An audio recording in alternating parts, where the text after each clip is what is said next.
আপনি কি আমাকে মেনে নিতে পারেননি? একটু সময় তো লাগবেই।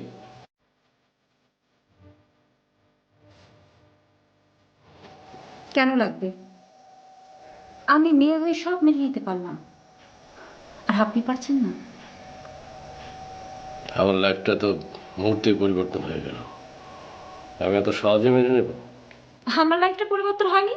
প্লিজ আস্তে কথা বলেন, বাইরে আপু দুলাভাই আছে। তাতে আমার কি? আমি আমার সম্মান, মর্যাদা, অধিকার চাই, ব্যাস। অদ্ভুত মেয়ে তো আপনি। এখনো তো আমাকে ঠিকমতো চিনতেই পারলেন না। আমি যা চাই তা পেয়েই শান্ত হই, বুঝলেন?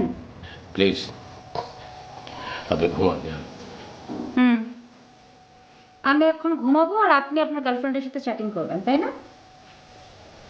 আমার কোনো গার্লফ্রেন্ড নেই, আর যদি থাকেও সেটা আমার একান্তই ব্যক্তিগত ব্যাপার। নো, এটা মোটেও আপনার একান্ত ব্যক্তিগত ব্যাপার নয়। আপনি এখন বিবাহিত আর আমি আপনার স্ত্রী।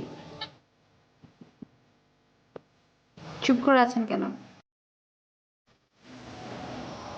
এমনি আগামীকালই আপনার বন্ধু বান্ধব সবার সাথে আমাকে পরিচয় করে দেবেন। হুম, গুড নাইট।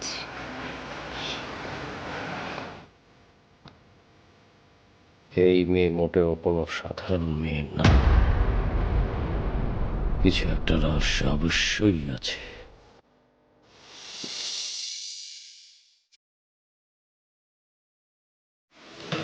আরে তুমি এত ভোরে রান্না করে? আপু একটু চা বানাচ্ছিলাম। বেশ তো, আমাকে বলেই তো হতো। তুমি শুধু শুধু এত ভোরে কষ্ট করে? কি বলছেন আপু? আমি কি আপনাকে একটু হেল্প করতে পারি না? অবশ্যই, তা তো পারোই। আসলে আমি খুব লজ্জিত, আমার ভাই এমন একটা কাজ করবে ভাবতেও পারিনি। অতীত বাদ দেওয়াই ভালো। উনি তো এখন আমার স্বামী।